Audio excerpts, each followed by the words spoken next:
What it do, y'all? It's your girl Makeup and Travel, and for today's video your girl is here to bring you another video of my palette ranking series. So previously in this series, I believe I waited until I had 10 palettes to review and rank for you all, but I just don't have that right now. I do have 2 palettes in the works that I'm trying to get more information about, and I do have a new palette on my eyes today, which is the Natasha Denona Pastel palette. This will be getting, the video should be live Wednesday, so stay tuned for that.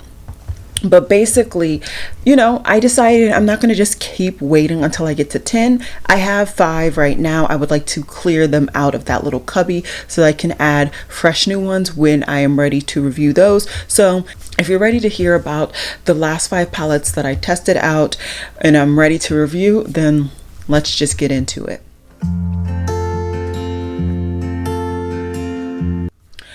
Okay guys, so like I said, I have 5 palettes that I am ready to kind of rank and review for you all, and as I typically do, I will run through just what the products are, and then at the tail end I will actually give you guys the ranking so that you can know, if I would actually recommend the product or not. What I'm gonna do is actually focus on giving me some room in editing so that I can give you guys some descriptions, some information about each palette on the side. Some of these products are limited edition. Unfortunately, I'm really sorry about that. So I will get those out the way first, and then the 2 that aren't limited edition, I will talk about those last. So yeah, like I said, the limited edition ones I don't think are even available anymore. 2 of them I definitely know. The 3rd one I don't believe is coming back either. So I really do apologize, but these are the products that I have to review, so I'm gonna go ahead and do it. So the first 2 that I'm going to talk about are both from Odens Eye, and the first one is the Hummingbird palette, which is the collaboration palette between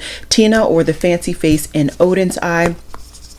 This is the inside of the palette. It's a really pretty palette. I did do a 3 looks 1 palette. I had so much fun with this color scheme. It's really bright and vibrant, but there's also nice deepening and depth shades in there that even if you're having fun in your actual crease, you can really deepen it out and kind of make it more centered for maybe a night out or something like that. And it's not like a full-on like summery vibe, even though you can make it that. So either way, I had a lot of fun with this palette, and I really do like the color scheme and the formulation.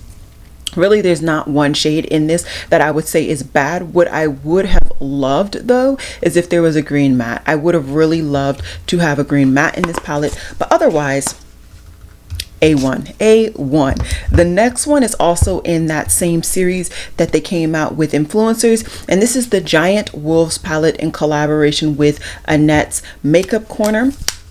And this one I liked, didn't necessarily love nearly as much. I will say I was definitely surprised by that. I thought that this would be the color scheme that I would get the absolute most use out of. Not only are the mattes like a very interesting kind of tone and finish, but also these shimmers are really pretty. But I found that I did not enjoy it as much. I did definitely enjoy it. There are definitely some favorites. These 2 greens are beautiful. This shimmer is outstanding. And I like that everything has its purpose. Every shade matches, so you can get a full-on like green look, a full-on pinky look, a full-on blue look, etc. I even love that there are different light in, well, not light, more mid-tone and deep. I would have loved if there was at least one light matte in this palette, not necessarily because I need it, but I just enjoy it. But either way, definitely a really good palette to compete in this ranking series as well. And then the last limited edition palette that I have to talk to you guys about is actually this one.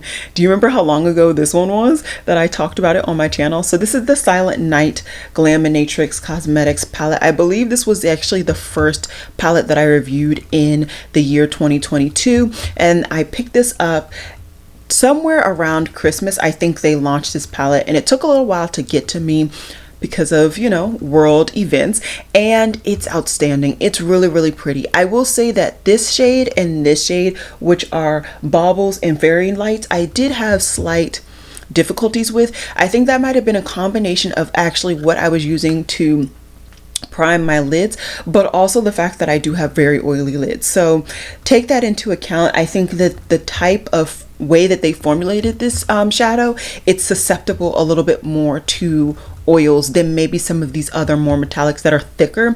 These are kind of more like a gelée or a gel formulation kind of thing. But either way, I really liked this palette. I did pick up another palette from this brand, still waiting for it to ship. But once it ships, you know, I'll be happy. Hopefully I'll enjoy it. I am slowly really getting into picking up more and more products from this brand. And we'll see. I have picked up some stuff from them in the past when they were strictly on Etsy, and it's really exciting to see that they have now grown so much that they can actually afford their own website, which is always really cool. Okay, and then the other two that are actually still available is the Huda Beauty Mercury Retrograde. So I told you guys I was going to be picking this up. I picked this up during the December VIB sale, and I did that.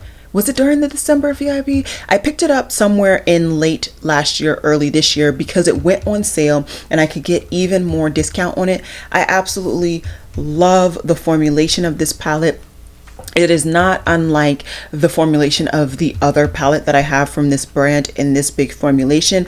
The shimmers are really nice and foiled, and the mattes are really nicely pigmented.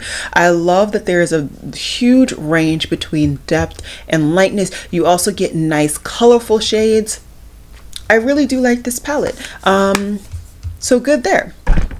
And then the last palette that I'm going to be reviewing in this roundup today is actually from Colored Rain, and this is their Rebellious Nudes palette. Now I picked this palette up because in product photos, this looked like it was going to be my absolute perfect neutral palette for me. I am growing to really enjoy neutrals and use neutrals a lot more recently, and the type of neutrals that I like have like a more of a yellow type undertone to it when it comes to browns. And so seeing the photos that I saw online, these, especially like this row and like maybe this row, definitely had some yellow undertones to it. So I was like, this is going to be perfect. It's going to be right up my alley. I'm going to get so much use out of it. I'm going to be panning it left and right.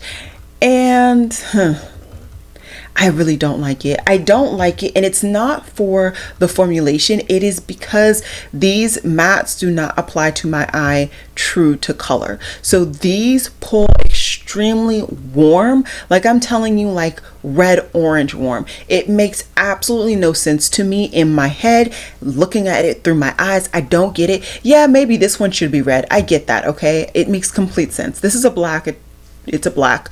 This one's fine, more or less, but it still pulls quite warm, and so do these. These don't pull yellow. They literally pull warm red. Now, I don't know if that was Color Rain's intention, seeing as they literally named it Rebellious Nudes. I truly don't know. But because of that, it just completely threw me off. I did not like it at all. And then I will say these shimmers though were really something that gave this palette a little bit more redemption. The shimmers are quite interesting and unique. I wasn't expecting them to be so foiled and with glitter in them as well. So I definitely appreciated that, but in the grand scheme of things, those mattes really just threw me completely off, and I was not expecting it, and I did not appreciate it. Okay, so now I'm gonna think about my ranking. It's probably pretty easy for you all, and I think it's gonna be pretty easy for me, but I'm gonna put them in the order, and then we're gonna go, of course, from number 5 to number 1. All right, coming in at number 5 is absolutely no surprise at all. It's going to be the Colored Rain Rebellious Nudes. Honestly, I understand. I do. I get it. Rebellious Nudes, they're not what you're expecting, blah, blah, but make it make sense, okay? It literally wasn't what I was expecting based on the actual shade.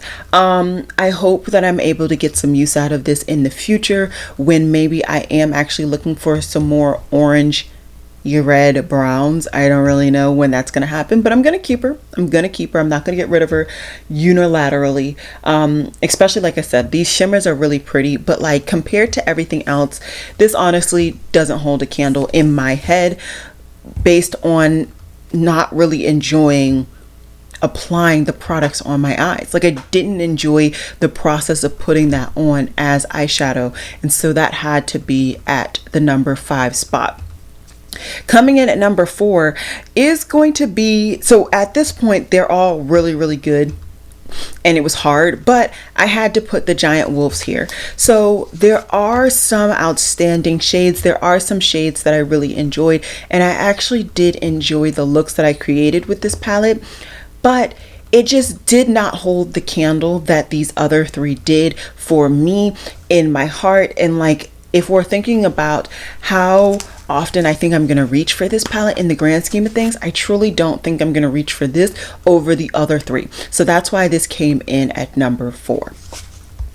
Now, number 3, this wound up in this spot mainly because of the slightly tricky shimmers. For me, as much as they are outstandingly beautiful, when you put them on your lid, when you swatch them, all of that, they truly are. The fact that they don't last very long on my lids, I can't give them a higher ranking. I really can't. For me, it would have to rank high. It would only rank higher if all of these shimmers lasted at least 5-8 hours on my eyes, and they don't. These 2 on the ends, they're pretty much starting to break up around the 4-hour mark for me, and that's just not something that I will love. I would recommend this palette. I did really enjoy the palette. I love the formulation, but I also now know, okay, don't play yourself thinking that this is going to look spotless after 8 hours. Like, it's just not. It's not going to. But the matte formulation is really pretty. The other 2 metallics are really pretty. So yeah, that's why I picked it up, and that's why I bought another product from this brand. I am still enjoying the products, but a little wary. Okay, so the last 2, take some time, comment down below which one you think is going to be number 1 and which one you think is going to be number 2. Okay, number 2 is actually going to go into the Hummingbird palette.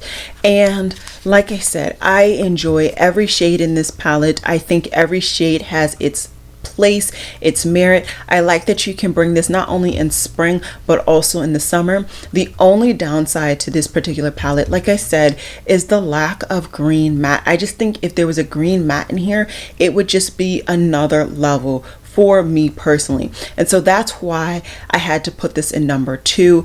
I felt like there was one thing lacking that I personally would have truly enjoyed had it been in here.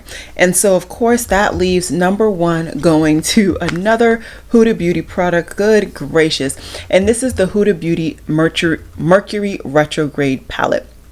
For me, this palette hit number 1 for a couple of different reasons. I love the range, like I said, from depth to light in both the shimmers and the mattes. Also, I don't feel when I am looking in this palette that I am missing a certain product to create a look that I would want from this palette. I find that there is a nice inner corner shades, there are nice deepener shades, there are nice blending shades, everything and anything in between.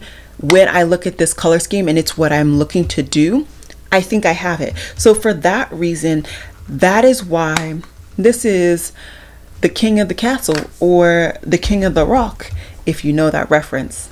It's from Mulan. But yeah, that's pretty much that.